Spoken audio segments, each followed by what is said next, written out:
Hey there, it's the Board Game Bandit with a special Christmas edition of Christmas Gaming. I'm here with Eric Glassey. Hey, Eric. Hi, how you doing, Jim? Good, thanks for being here. Thank you for having me. So Eric had a really cool idea for a special topic, which was to talk about what Christmas means in terms of gaming. And I really liked the topic and immediately realized that I had absolutely nothing to say on this topic. So we're going to do a past traditions, current traditions, and future traditions of gaming. With the emphasis on future, because I don't have a whole lot of things that I'd like to have done in the past, but I would like to correct that mistake. Indeed. And I actually have a different approach that when we get to the future topic, I'm going to bring up. So past traditions. What do you have, Jim?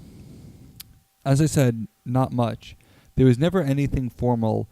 The closest thing we ever had to a whole family, and I come from a family of 6 that has since grown to be 8 with marriages, and then I have a niece and a nephew. So the closest thing we have to, really just 6 or more players would be Werewolf, a tradition I am keen on killing as quickly as possible. But going back a few years, I mentioned when we were talking about how we got into gaming that one year, one of my brothers got another brother a gift of Catan, or Settlers of Catan as it was known back then, and how inspirational that was. And when the brothers were in college, we would all come home and we would play Catan together as a 4-player game with 4 brothers. It worked out really well. We continued that for a number of years, but never anything formal like this is what we're going to do. It was more like a, hey, do you want to do this? Sure, let's go ahead and do it. So for me, my past traditions were non-traditional,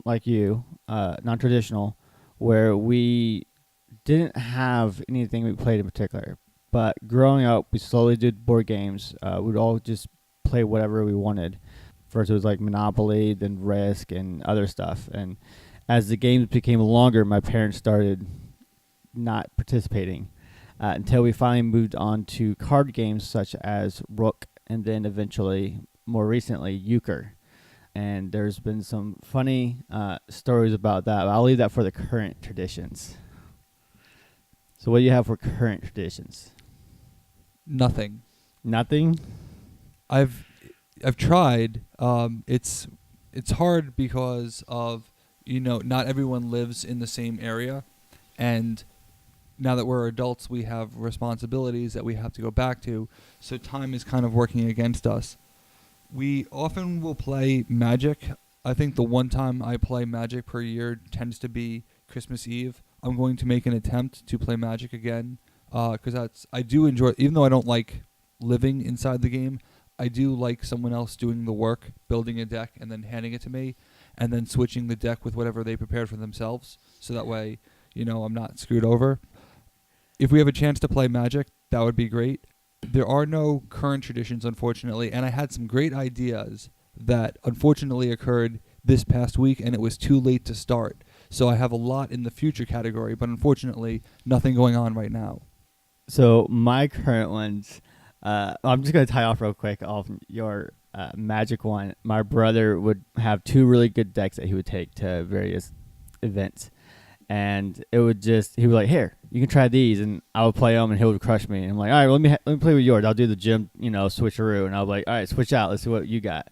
And then I'll play with again, and he'll still crush me. I'm just like, well, why? Why do I even try? Have you considered trying harder? I have. It didn't work, and I don't think it's going to take. So, like I said during our Smash Up podcast, what killed Magic for me was magic. So for current traditions, of late, my dad has been a Euchre fanatic. Every time we get together, it's Euchre, regardless of holiday, break, or whatever. So last Christmas, my wife and I went on a cruise to the Caribbean, and we invited my parents to, hey, we're going on this cruise. If you want to get your own tickets, go along. We'll be happy to have you. I just got out of the military shortly, a year or 2 before, and they've been really great to us coming back. And we're like, here's an opportunity for you to spend more time with us. I've been away for 8 years. Come on. And they were like, my mom was at least enthusiastic about it. She's like, absolutely, let's do this. And so my dad being the loving husband he is, said, yes, dear. So we went on this Disney cruise, and did all the things that we could do on the boat because we didn't have any kids by the second day at sea. And my dad goes, man, that's it? That's all we got? And I'm like, I mean, we can just, enjoy the open vastness of the water and the open sea and all this great stuff. And he goes, well, we could play euchre. And I'm like, yeah, well, I mean, I've been to the shops. I didn't see any deck of cards, and I didn't bring any. And he just reaches in his back pocket and pulls out a pinochle deck. He's like, well, don't worry, I got this. And I'm just like, of course he brought a deck of cards. So I was like, all right. So every night on the trip, we were playing euchre in one of the lounges. So I felt like I spent a couple $100 just to play euchre on a boat. You could say that all hands were on deck. Again, it's been one day since the airing of grievances has aired, and you're already back with the puns. Absolutely. I had to do it. I was thinking of last night. I'm like, oh, that's a great story. I could tell. And I'm like, oh, I got a pun. I can do a pun. I had another pun, but I was going to, I have to wait for it. So future traditions, what do you have? So you don't have any more current traditions? No more current traditions, except for the fact that I'm trying to break my dad of euchre. I've done gateway games. I've done Catan. It didn't take. He was like, no, that was a cute game. Let's go play some euchre. Let's play a real game. I'm just like, this is a real game. So how do you feel about that? What tricks can you give me to help train an old dog some new tricks? Well, I don't know anything about euchre. I've actually never played it. But the spread system has been very successful. I would think if there is a game with excitement that will draw him in, like Rise of Augustus, that might be a good candidate because it's easy to explain. And, at that point, you're playing bingo. Now, hopefully that doesn't trigger a bingo craze for your dad where all you do is play bingo because, no one ever deserves that. But yes, let's avoid the bingo craze. He's getting the elder range, so let's hold off on the bingo. We'll find a game specifically for your dad. So my first future tradition that I'd like to start, and this is something I won't be able to start for a couple of years, but at least I'll be able to plan for it, is games in stockings. Now, one of my family's current Christmas traditions is to give a book to everyone in their stocking. Unfortunately, and a lot of people will be surprised by this, I don't like to read. I try to read one book per year. It's December 23rd, and I still haven't read my book for 2017, so maybe I fail that, maybe I don't. I got away with it because I read my book of 2016 in the first week of that year, so that was really easy. But at various points, I think the family has given up on me trying to find a book, which is fine because that's not how I like to be intellectually stimulated. But I like the idea of putting games in stockings, small games, and the idea is that, this is the game that we're going to play on Christmas, and you just get it for the first time, and you play it with your kids. Now, while I don't have children at the moment, someday we will, and I'm looking forward to starting that tradition because it's great to see year after year they know that it's coming, but they don't know what it's going to be. And it would be very cool to advance it as the age ranges because the age ranges are very particular when it's young children involved. Absolutely. On that note, I do have a young one on the way. I have a little girl that will be born in March of 2018, and I am looking forward to slowly introducing her into board games. Now, I'm going to have the challenge of trying to avoid Candyland and hopefully introduce her to better games instead of activities. Right. Now, I've done some research for you on this, and I can safely conclude that there are no games meant to be enjoyed by both less than 1-year-olds and adults. Oh, shoot. But in a few years, definitely I can see that being a lot of fun. So let's go through the ages as the child develops. What games can we slowly start introducing to our young ones? So I asked a number of parents of young children this, And what I've heard pretty routinely is that every child is different and they all develop at their current paths. So it's impossible to predict. That being said, a couple of patterns I noticed are that children love destroying things, they love building things, they love building things and then destroying them. And as long as you can just start teaching a semblance of some of the rules, I think that, that will cover the broad basis of things. A particular game that jumps out is Animal Upon Animal, which is a stacking game, and I think dexterity games would be good for children because, it would help build their motor skills. And in that particular game, you roll a die that determines what type of piece you place or how you place it, and you're just stacking animals at that point. I didn't particularly enjoy it, but that's because I was playing it with adults, but I think that would be a lot of fun to play with children. Interesting. So, with it being a little girl, what do you think about, Mall Madness? I feel like there's a specific reason as to why you're bringing up that game. First, good luck finding that if you even can. I'll have to bring her to the Thursday night game night. There's some backstory there. There's a photo of me looking disgusted as some of my friends are playing Mall Madness, and there's currently a bet that if I lose a game of Smash Up, that I have to play Mall Madness in public at a convention where all eyes will be on me. But I'm not too worried about losing. Can I use my winning voucher? What winning voucher? I've beaten you in Smash Up. That's what that was your comment was, or was it like she had to beat you? Like it couldn't be anybody that beat you in Smash Up. It had to be her. Okay, I can't redeem my win token. First off, win tokens aren't a thing. And second, just no. All right, fair enough. She's the one that wanted you to do it anyway. I'll save mine for a better time. So what should be the very first game I introduce my young one to? There's a lot of good memory games out there. A game that I've heard a lot about is Robot Turtles, which basically teaches children programming. Not programming in the computer sense, but programming in the board game sense. Like, you do this, and then this happens, and then this happens, and then this happens. I would suggest that you look into that. Like the board game that Dara introduced us to, where it's like mechs and minions. Yeah, but about 50 times less complicated. Right, absolutely. Then we're going to have... So at what age should that game be introduced at? Give or take a couple months per individual development. So the game is listed at 4+, with the community saying that you can play as low as 3. In talking to some parents I know who play games with their kids, I believe that you can typically do one age down just as a trial to see where they are. And, sometimes it might accelerate their development by putting them in that situation.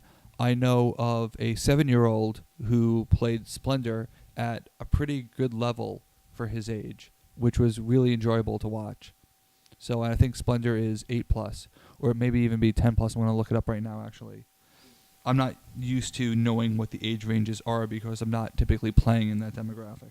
Right. Nobody really is under 20, so it's makes it easy to be like, hey, here's this game. Let's just try this game out and evaluate it off its own merits versus the merits of someone that's playing it based off of their developmental level. Yeah. The Splendor is 10+. The community is 8+. The age brackets stop at 14. I think realistically, once you get past 12, I think you're good. You've gotten at that point, or you're not going to be into it. Gotcha. So now, how do we develop them to have an appreciation for board games without ruining it, so they never want to play board games again? Well, choosing the right game is very important, and also based on my research, and I have to stress that I've not been in this situation, but I'm interested in it, and I wanted to know what other people thought.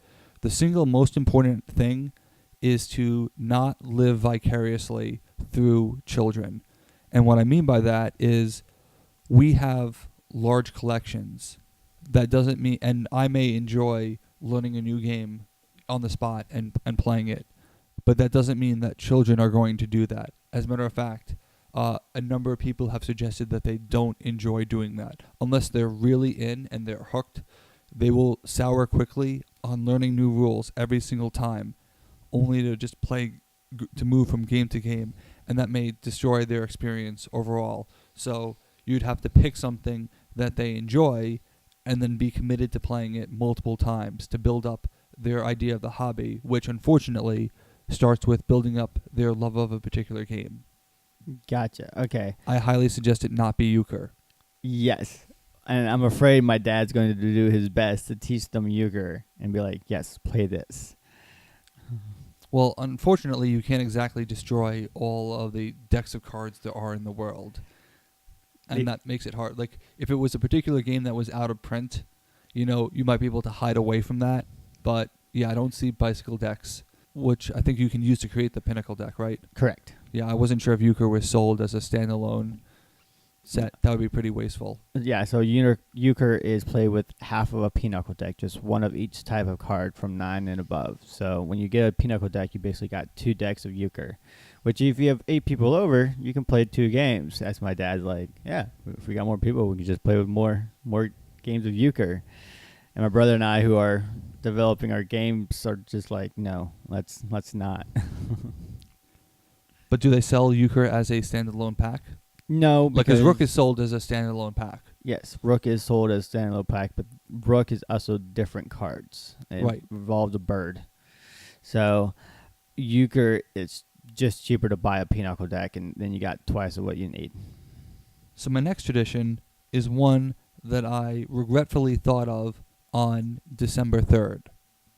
And that made it too late to actually do anything with it, and that is the idea of an advent calendar. For those who aren't familiar, an advent calendar is, historically a box of 24 chocolates, and you open it up once per day, and then you eat a piece of chocolate from it. And it's supposed to be leading up to Christmas.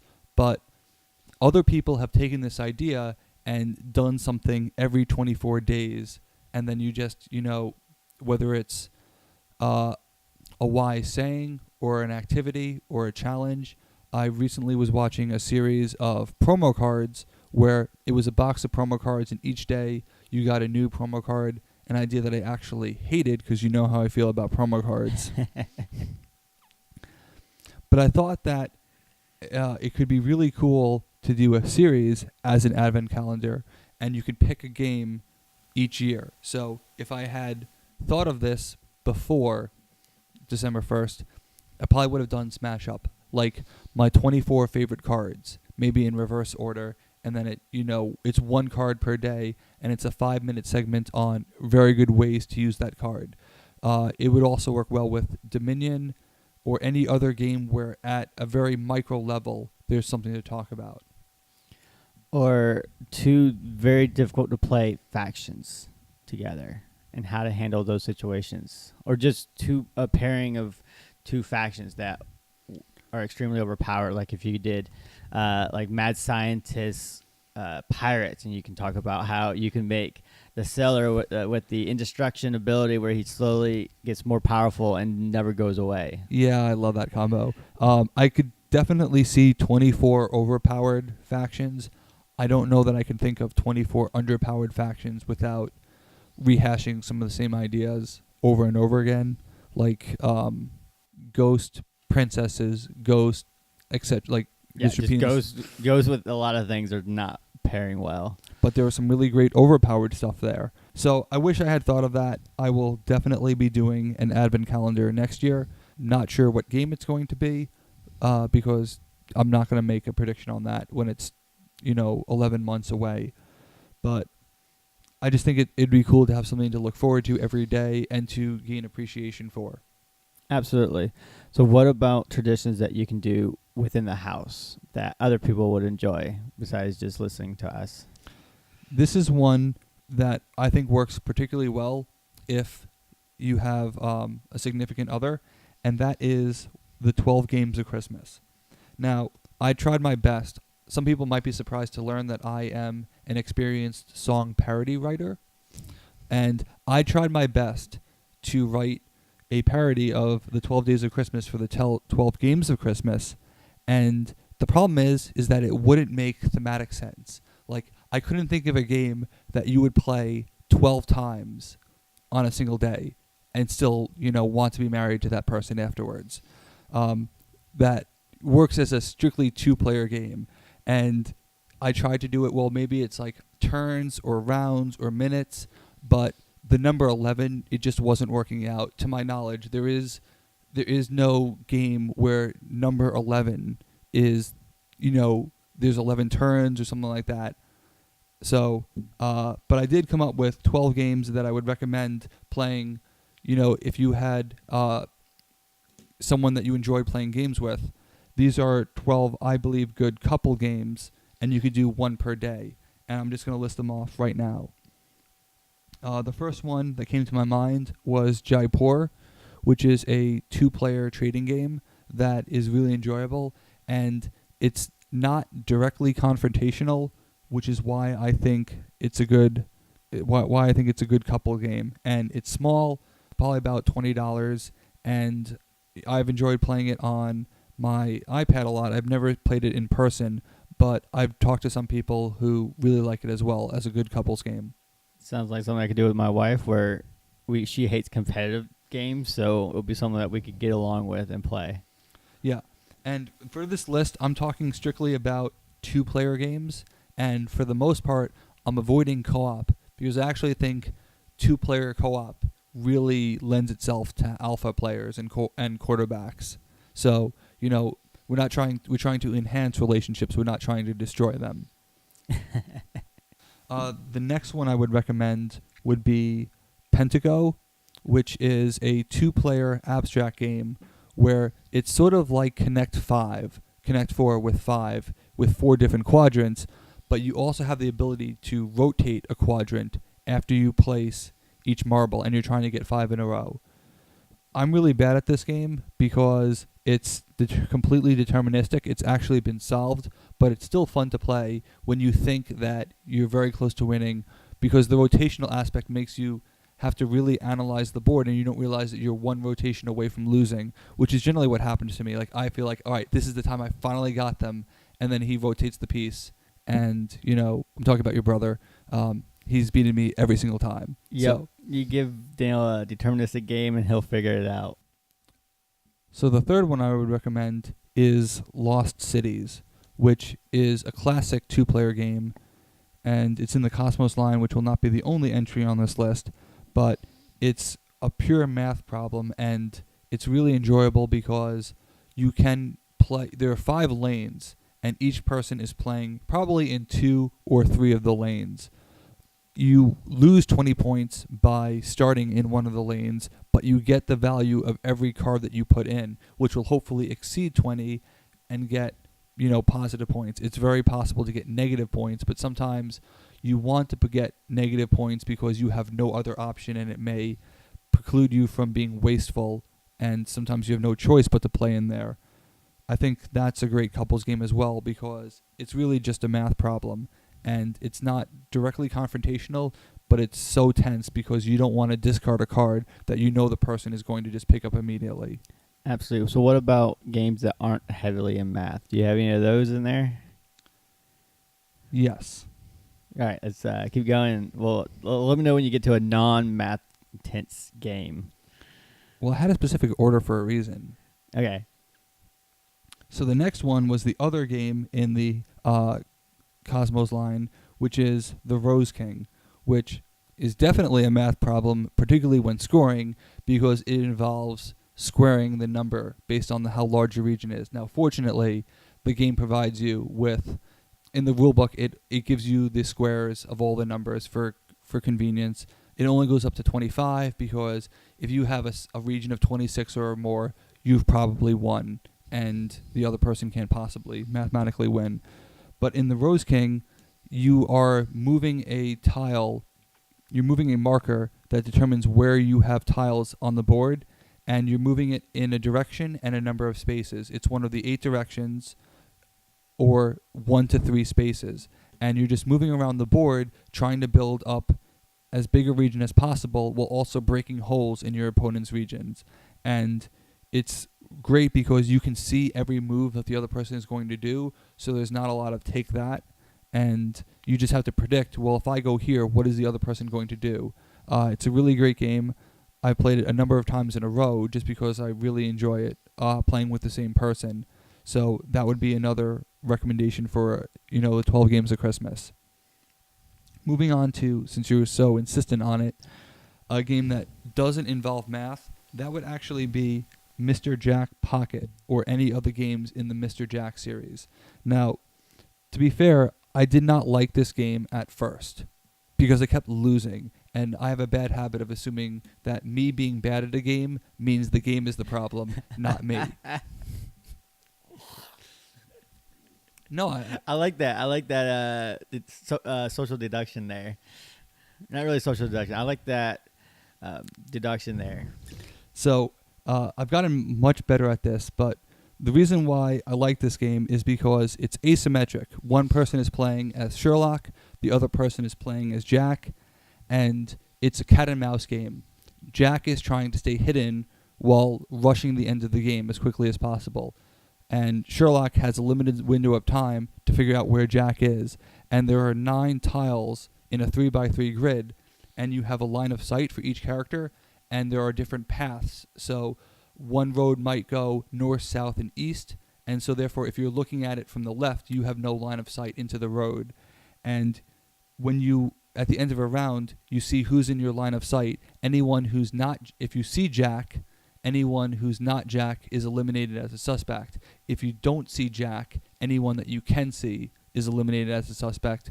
So you're trying to manipulate the board and really outsmart each other because there are different actions you can take every turn.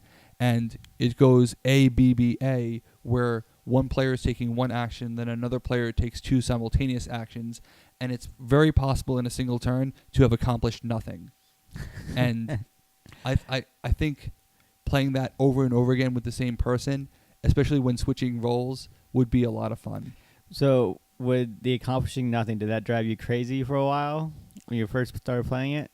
No, I would say that, sometimes I would be strategically positioning myself for the next round, knowing that, okay, I won't get anything this round, but I'll be exactly where I want to in the next round. And then I learned that didn't really work because you had no way of knowing necessarily what was going to be in play for the next round. I would just say well played to the AI, when that happened.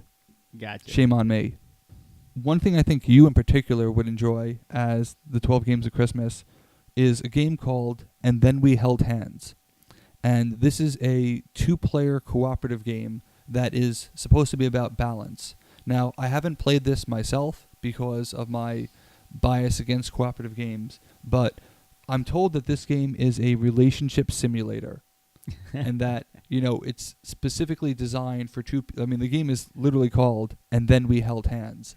So it's supposed to foster a deep, intimate relationship with another person, and I'm not trying to just promote what I like. I'm trying to promote what the industry likes, and that's something that would be worth looking into. So you never played it yourself? No. So you have no experience on how it actually works? No, but again, I'm trying to... No, I appreciate it. No, thank you. I appreciate the heads up on a good cooperative game that I could play a 2-player.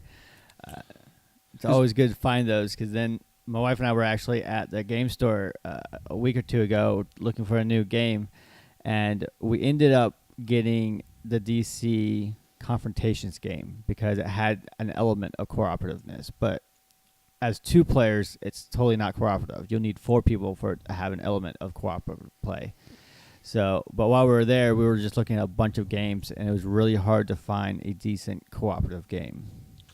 The DC Confrontations game almost made my list. I actually did put Rivals, the predecessor, on the list because it's about confrontation, but it's not mean in any stretch of the way, and the confrontations, can end in disaster. So I thought that was not a direct combative game.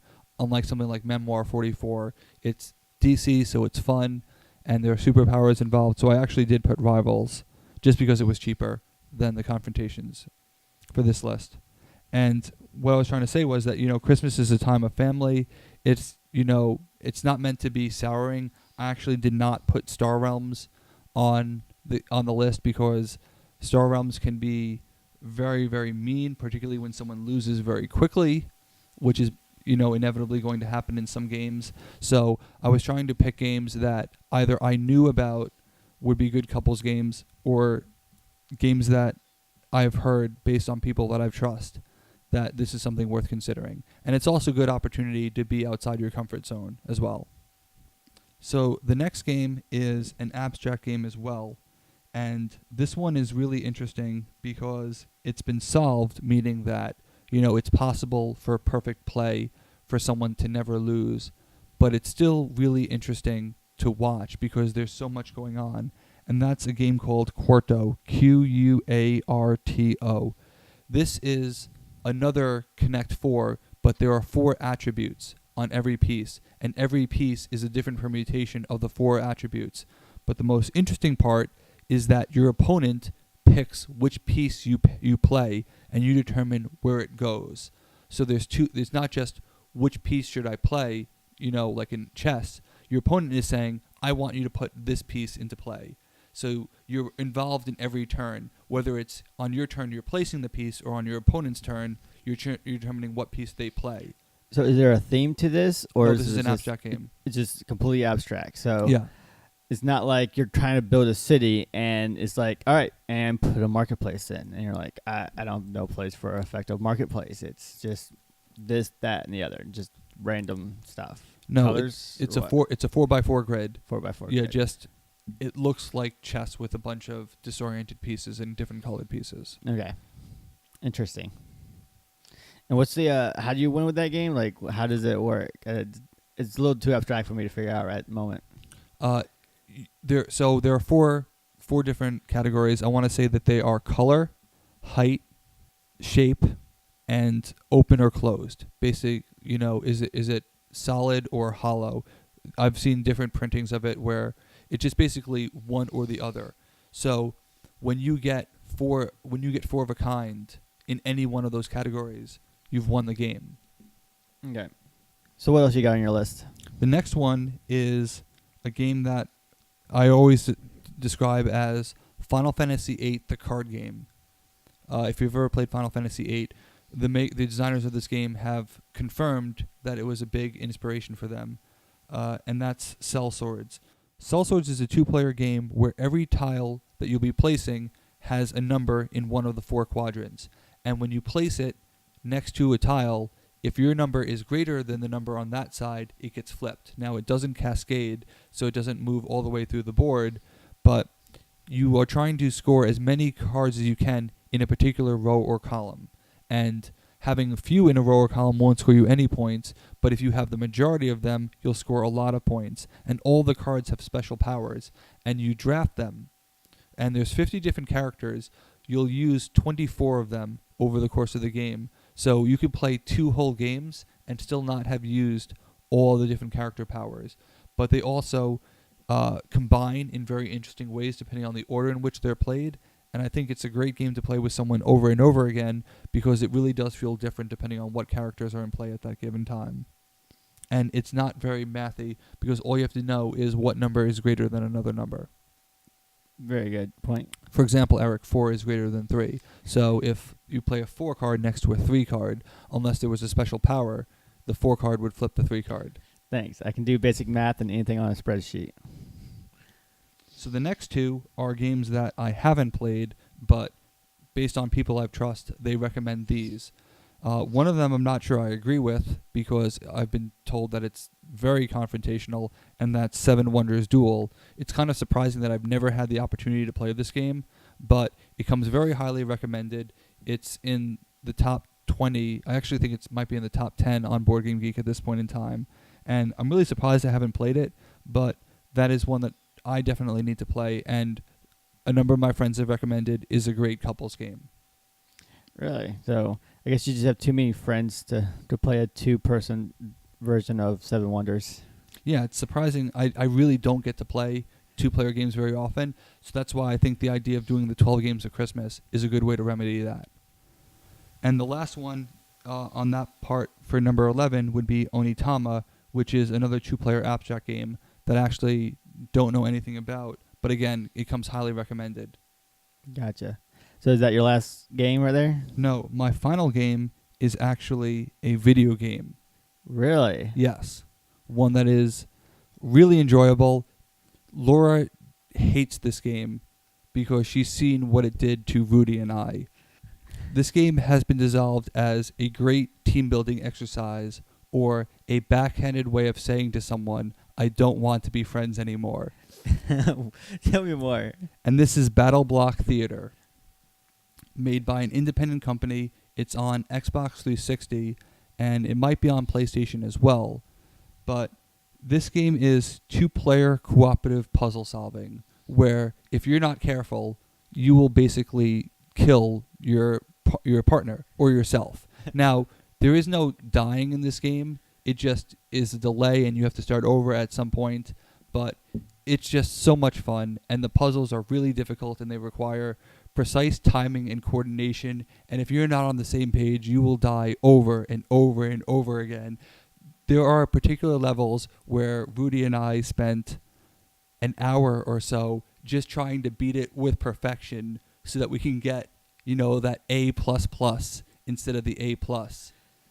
Whew, and right. it's just, we've sunk so many hours into this. It really needs to be experienced by people together. So what prevented Laura from not wanting to do it with you? Laura doesn't like to play video games because of coordination issues, but also her tendency to throw the controller, which I really don't want, like a controller flying into the TV. No, actually, this game has particular meaning because I actually bought this game as part of a Christmas sale one year, and it just sat in my digital catalog for a while, and then one day Rudy came over, and he's like, do you want to do anything? I'm like, sure. We didn't know what to do. It's like, well, I have this game. It looks pretty cool. Let's check it out. And then we played it for like 5 hours that night until 2 o'clock in the morning. And then we scheduled another session where we went to 1 o'clock in the morning. It was just so much fun. I can't wait to play it again in a number of years after I've forgotten all the puzzles, particularly on two-player impossible mode, where when you die, you have to start the whole level over. Oh, that sounds painful. No, but I highly recommend it. It was really enjoyable. It was one of the best $3.50 I've ever spent in my life. I feel like I want to record you and Laura playing this. Like the very first time you want to play this, let me record it so that we can see Laura's reactions and you just losing your mind as she throws stuff. We don't have the budget for a new TV, right? No, we don't, but we can use your TV instead. I do have an extra TV we might be able to use. So that's surprising. There's something in that list that didn't make it that I'm surprised about. Which is what? Intimate Domain. It's not directly confrontational. It's deck building, and it's kind of like a race. So I'm surprised it didn't make your list. This was a two-player only list. Okay, so not just two more. It's strictly built for two people. Yes. Unless I'm mistaken, all of these games are, like, I'm almost positive Onitama is two-player only. I'm 100% certain that Seven Wonders Duel is two-player only. Battle Block Theater can be played solo, but it's not nearly the same experience as playing with another person. And you'd want to play it with the same person over and over again. This entire list was meant to utilize the extra time gained on Christmas to spend more time with the same person. The other alternative would be to pick a game and play it 12 times, once each day. Gotcha. But, that's a little too much like the 10 by 10 challenge. So I want to do something different. So, Jim, your ideas for traditions actually gave me an idea while we were sitting here. Okay. So what if you had 8 crazy nights where if you have a large enough game group, you could invite different people to each night so you actually play with everybody that's there that night versus having, 16 people over and only be able to play with, half of them. Have like 3 or 4 people over each night and play just 1 or 2 games with them so that you can actually interact with all your friends instead of going a whole year without playing with someone like Dara. I don't go a whole year without playing with Dara. I mean, I go in an unreasonable long amount of time, but not a whole year.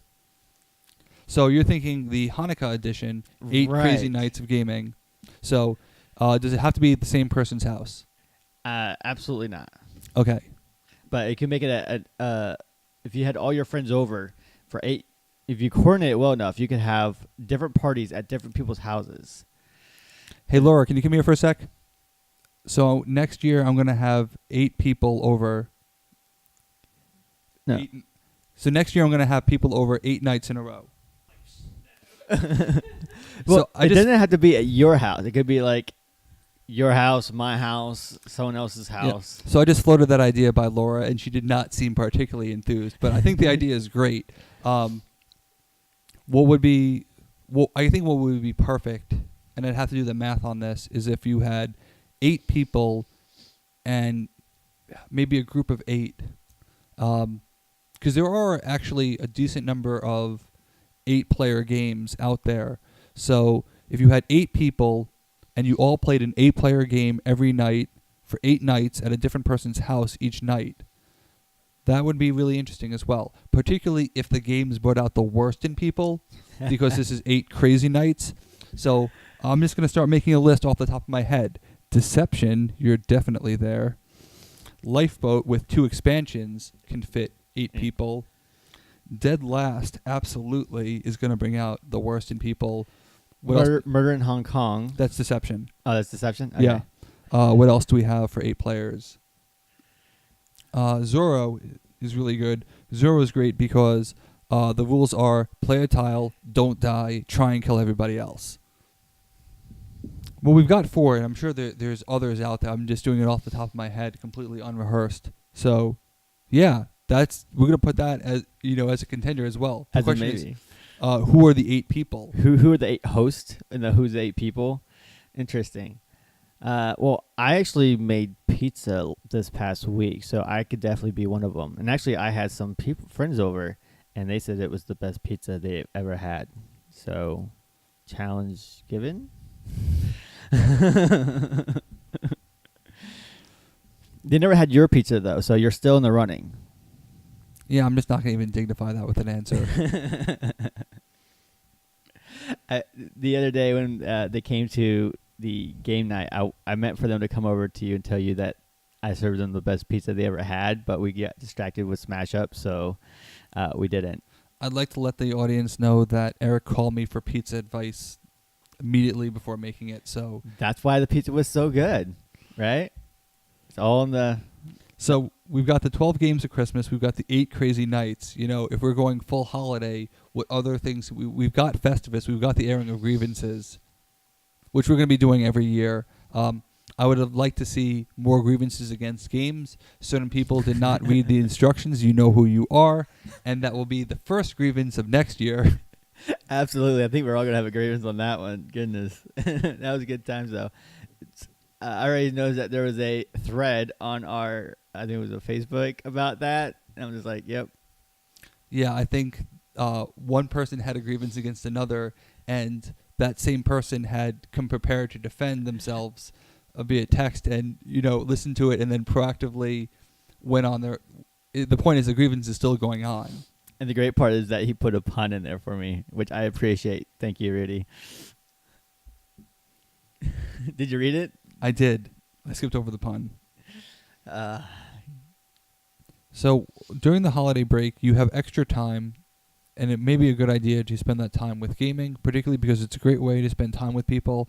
I hope that some of the games that we've mentioned are good candidates for you to play. If you haven't heard of them before, you should try some of them out. It's important to spend time with those that you care about and those you love, and I've always found gaming to be an excellent way to do that because it not only cements family, but builds family and turns friends into family. So use the time wisely. I hope that you have some new games that you want to try. Merry Christmas and Happy Holidays. Happy New Year to everyone. Thanks for listening. I'm the Board Game Bandit, and our game has just begun.